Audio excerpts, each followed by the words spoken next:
Depending on the variety of factors and obviously the choice of candidate and strategic planning, student visa can cover the following options for study. It can be schooling for children. It can be a college degree, vet sector, TAFE study, any short courses specific to the industry or occupation. It can be university, bachelor degree, master degree, coursework, research, or above. Alternatively, if you're sending your child to study, for example, it can be arranged together with guardian visa. So one parent can come and accompany the child while the child is studying at school. Another option can be studying English only program, just standalone English course for as long as you need. Let's discuss a little bit of technique and maybe major points of assessment for student visa. So obviously for every student visa, student would like to see what sort of program they would like to study, what will be the career outcomes, especially if that's program that doesn't involve just studying at school. And I would insist and prefer, if every one of you who would like to consider student visa, think carefully about your future planning, so strategic migration, I might call it. While you know that you're studying that particular course, what will happen after you will be completing this course? Whether this course will bring you to a graduate visa or you're pursuing just short courses in order to try to find employment, or you're just improving your English. So a lot of factors to consider. And one of the most important is your location. So where are you exactly going to pursue your studies? Because a lot of states has their own, I would say, incentives to invite students specifically to study in their state. Incentives can be a form of extra points for skilled migration, or more preferred options for the graduates where you're graduating from this particular state in certain occupations. So it's not black and white, and please do not consider student visa as a clear pathway to get permanent residency. It's simply not happening at this moment of time. It may happen a long time ago, but at this moment of time, it's not only you coming for study, it's you coming and building career if you'd like to progress further with any other visas options. So in terms of student visa, the major factor the department will be looking at, it's called GTE, genuine temporary entrance. So what does that mean? It is, again, a variety of assessments the department used in order to see whether your intention as a student are genuine and you're only intending to stay in Australia temporarily, finish your study, and if you're eligible for graduate visa, of course, you can take it. If not, department should assume you will be going home and implementing all this knowledge you got while studying in Australia in order to improve your career outcomes, or basically get better paid job, or maybe improve your business or open your business. So it's a lot of options you can use as an argument why you need to study and then come back home. Also, GTE is linked to your country profile, unfortunately. So yes, it's claiming to be not biased, but unfortunately we have country profiles, and for every country we have so-called in the background assessment level. So usually that is assessed as a part of GT. Then you need to be careful of what sort of course are you choosing. For example, if you're just coming from school and would like to build your career or get your first education, that is not a problem. It shouldn't be any problem for you to get the visa, simply because you don't have a migration case at all. If you are, say, skilled professional, aged enough to build your career, and you have a family which will be coming with you, say 2 adults, 2 children, and all of a sudden you've never been to Australia before, and then you're choosing longest possible ELICAS course to study English all the way through 12 months without any indication of any further study, or, for example, anything viable in the eyes of department. These type of scenarios will be leading likely to rejection because it doesn't make any sense in the eyes of GT criteria. So if your English is not as high to allow you to enter any program or enter university, the other solution apart from just taking English course to come and arrange student visa can be just arrange simple visitor visa for up to 3 months and come to Australia, have a good look whether you truly like it here, have a look at universities, study English, and then basically see whether you can progress to your preferred degree, or if your visitor visa is granted but there is a condition on the visitor visa, then you can possibly still study but go overseas and then lodge your student visa application from overseas. As you can see, that type of scenario, not just jumping on a student visa, especially for English only course, but carefully and gradually coming to Australia and showing your compliance may potentially help to avoid any risk of refusal. Because if, for example, your student visa from offshore is refused, then it again doesn't make much sense if you're going to be reapplying for visitor visa just straight after. So you need to be logical on what you're doing. As an example, sometimes people do have English language level, but as what's happening currently in a variety of factors, there is no option to basically pass the English test. Because when I'm advising clients and people who are interested in student visas, I would strongly recommend to sit English test in the home country or anywhere around and still get the results, regardless of how high or low they can be. The reason for that, it's another indication for you to show that you've been a genuine student. You took your effort in order to improve your English at home, and then basically now you're applying to study in Australia. So in this scenario, for example, if you are not able to take any test at this moment of time, there are still varieties of either colleges or universities who can possibly assess you via internal test and then consider enrollment. How does that work? If, for example, you are going and aiming to enter master degree, but you have no bar of English whatsoever or very low English, the universities can actually reject you on enrollment. Reason for that is the risk factor for university that your visa will likely to be rejected. So university may consider some English course prior to main degree. Usually it's 2 or 3 blocks of English. By blocks, I mean around 3 months block and then short break and then any other, with progression of your English test study. So that's doable. But if your English is absolutely at the lowest level, the best advice would still be to start studying at home country, because coming to Australia and study English may be a better opportunity when you are in English speaking environment. At the same time, it's going to be expensive for sure. If you going to be having a look what sort of college or degree you may take based on your English test results, let me run you through the options. So, for example, if you're aiming to go to school or send your kids to school in Australia, there is no formal English testing required at all. So how it works, if the child is enrolled, once they are here physically in Australia, the school will take the test internally at school. And if the child needs any additional English, then they will start with English program first within school. And then they will make a smooth transition to actual main program of study.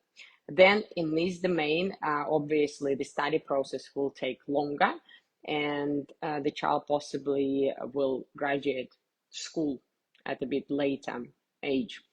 If we're talking about English course as itself, ELICAS course or any other possible English courses, again, no requirement to pass IELTS or any other test to basically show to the college that you're committed or you want to proceed with English only course. In this case, you just need to carefully select what sort of courses you're taking. And obviously, the college will test you still internally to understand where you're at the moment and how many possible weeks or blocks of English you may need. So in this case, as an example, if my client would like to explore this opportunity, I carefully recommend not to go over 6 months worth of English course. The reason for that is over 6 months, it's gonna get a bit longer, and department will not possibly like that kind of scenario. So if you would like a short English course, my best advice would be visitor visa, because it's cheaper solution, it's quicker turnaround, and then if it's granted, obviously you may have a better chances later on to get your student visa. If visitor visa is not granted, I don't think student visa may be granted in this domain. That's for the English short term, 3 months. If you're talking about just English course, again, my advice not to focus on just general English, because it does not bring any big knowledge, so to say. So if you have some sort of language level, the options can be go academic English only at IELTS preparation or any narrow English courses. For example, some colleges may offer English for medical personnel, English for IT, English for engineering, etc., English for business. So that will look better in the eye of GTE requirement. If you're gonna go packaged course, again, you can potentially choose college or university. So vet sector English level starts with 4.5, 5, depending on the course, depending on the program of study. And then you can package again your main program and then your English test. Bachelor degree, again, you can package with English test. Master degree, the same pretty much. For PhD, usually applicants has to have very high English, 6.5, 7, depending on university. So they want you to be ready to do your research pretty much right away. So in terms of GTE criteria and requirement, you need to be consistent in what sort of courses are you choosing and why are you choosing them. So you need a justification. You need to compare what's happening in your country in that particular professional industry you're choosing to explore or expand and build a career. Then the best advice would be to compare what's happening in your country with what's happening in Australia, price-wise, duration of the study, and how quickly you can become professional. Because obviously it's not only the degree that can bring you to that level, it's also time and effort spent to retrain or get extra knowledge. And obviously it's viable to say, okay, Australia has a shorter program. Yes, it may cost more than in my country, but I will become professional quicker. That makes sense. I do have clients who are changing profession dramatically. For example, from lawyers to chefs, from IT specialists somewhere else to nursing, from dental technicians to business owners and stuff like that. It is possible and doable, again, technically, but you need to put way more effort to justify why it is such a big and significant career change. The best advice here would be to start doing something within your new career by a variety of ways. For example, if I had a lawyer who decided, okay, corporate career is not for me anymore, and I would like to engage and start doing any pastry or become a chef. So you can easily create an Instagram account and start posting your dishes and maybe do some recipes. Anyway, start something in this domain. If you would like to retrain yourself to be an IT professional from any other non-related occupation, you can potentially start getting any online free courses like Coursera or Open University just to show that you're making your steps, you're getting familiar with a new profession, you liking it, and now you're ready to make a big career change and get yourself educated. So all that makes sense if you can make any effort and show and prove it. Because the reason for that, if you're just putting everything on paper without any justification why it happens and why you're changing your career so dramatically, that obviously can bring more questions from the department and from the assessing officer. So you need to understand how they're going to assess it so you can put your best case forward. Then you need to justify what sort of ties to home country you may have. So usually in the variety of ways, career, if your employer will be waiting for you, or if they're going to be encouraging you to get more knowledge and then come back to the workplace with a possible pay rise. If you're building your own business, you can show something in this domain. If you're completely changing career, you can make some prediction and justification based on salary level, at least. You can show any real estate you have in your home country, relatives, anything you're leaving behind for your time where you're going to be spending in Australia, in order to show that you are aiming to come back. The next topic within your GTE will be justification why you chose this particular university, this particular location, this particular program. So every university in Australia pretty much has big pages for every single degree and units to show what are you actually going to be studying. And it has some description, it has some career pathways, so you are pretty much aware what's going to be happening.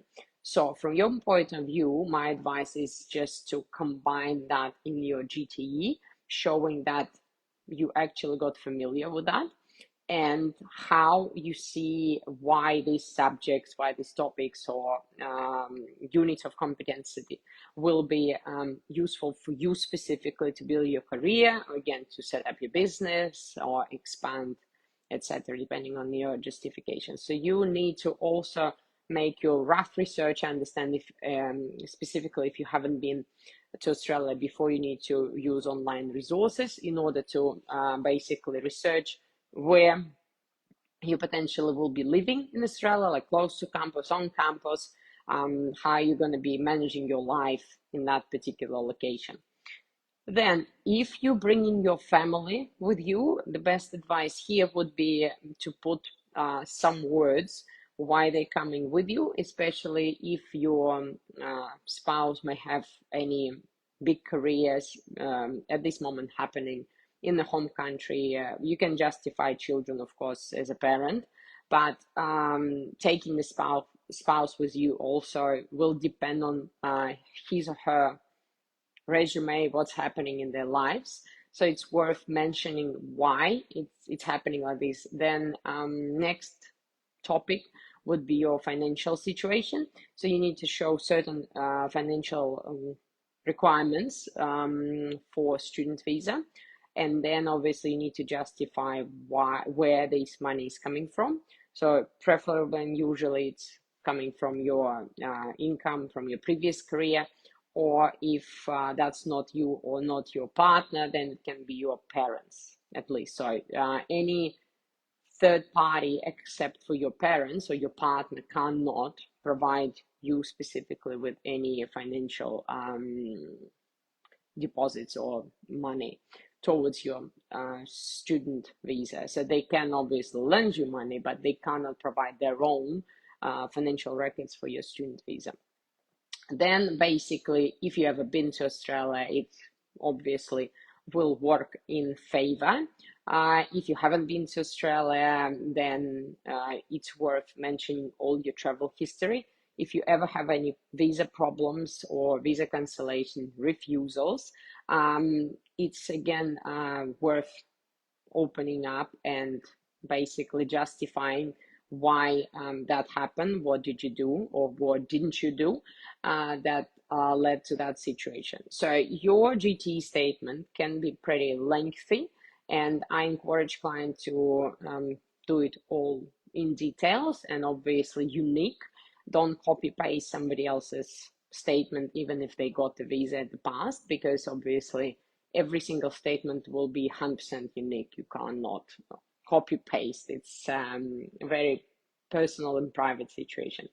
So then for your student visa, if you happen to get student visa, then you need to know what are you doing in your future after you complete this course, because it will heavily depends on your plans. Some people choosing any education, any college within their budget, for example, to come to Australia, have work rights, and then see what sort of job opportunities they may get.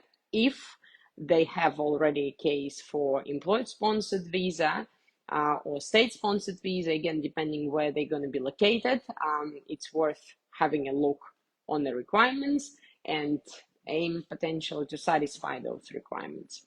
If you're going to study, say, bachelor degree, master degree and above, then bear in mind that you have to have your qualification to be registered for at least 92 weeks. And you will be surprised that there are still master's degree that's not registered for that period of time, so be careful. And you can easily check yourself via Cricus when you're choosing your degree or education. And in this domain, if your course is compliant, then you're likely going to have an opportunity to have graduate visa after you complete your course, which can give you another 2, 3 or more years, depending on the course, to be in Australia on the full work rights. And again, build your career. Because when people coming to me to discuss student visa option, my first question would be how you see yourself, on what sort of occupation you see yourself in the next 3 to 5 years. The reason for that is if you're aiming to come on student visa and make it successful transition to skilled visas or employer-sponsored visas, you need to think about these things, and you need to start building your career pretty much straight after you come on visit on student visa, maybe with help of university if they have any placements or any job incentive job programs, or by yourself. So 2 years, for example, an average degree will pass very quickly, and you need to work proactively on any direction in order to basically secure any good job, at least at the end of your degree. And preferably this job has to be full-time, because if you'll have work rights on your graduate visa, that's worth planning full-time position than to get work experience on a graduate visa. For those of you who are thinking about PhD degree, apart from humble skilled visa program after PhD degree, there are another option with global talent visa. So global talent visa has variety of target sectors, and if you happen to be within any of these target sector, my advice would be to start working very actively to build your achievement list and achievement portfolio to possibly and potentially have an option to satisfy requirement for global talent, apart from just normal options with skilled visas. So as you can see, there are a variety of options to use student visa. So as a move, as a temporary solution, as a first step towards something bigger.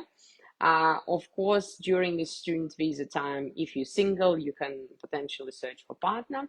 The only obstacle on the combination of student visa for the child at school and parent on the guardian visa is that parent has limitation of no work and no work rights, and has limitation not to renew guardian visa to any other visa. So basically, guardian visa can be renewed to guardian visa, but not any other visas within time while this person is in Australia on the guardian visa. So there are big limitations there.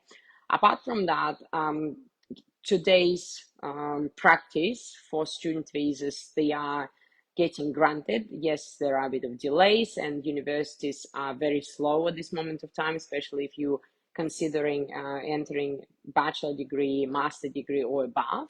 So my advice is to start possibly at least 6 months prior your course will be about to start, in order to get your enrollment in time, and then to apply for the visa and still have sufficient time to let this visa processed. So that's pretty much the essence of student visa. So I'm happy to answer any questions for those who have any questions to me in regards to student visas and any possible options. So please, if you have any questions, please post on the comments thread, and I'm happy